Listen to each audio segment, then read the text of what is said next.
എന്തു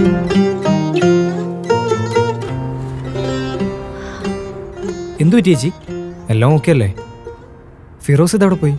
ഇക്കാക്ക് ഇഫ്താറിന്റെ സമയത്ത് വീട്ടിലെത്താൻ പറ്റുമെന്ന് തോന്നില്ല.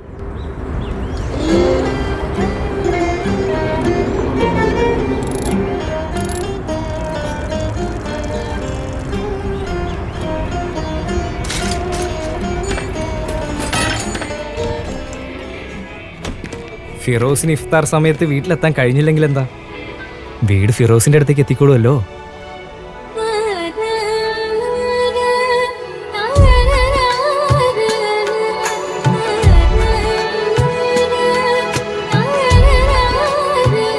നല്ലത് ചെയ്യുന്ന ആളുകൾ സന്തോഷങ്ങളും അനുഗ്രഹങ്ങളും സമ്പാദിക്കുന്നു. TVS കിങ് നിങ്ങൾക്കെല്ലാവർക്കും റംസാൻ ആശംസകൾ നേരുന്നു.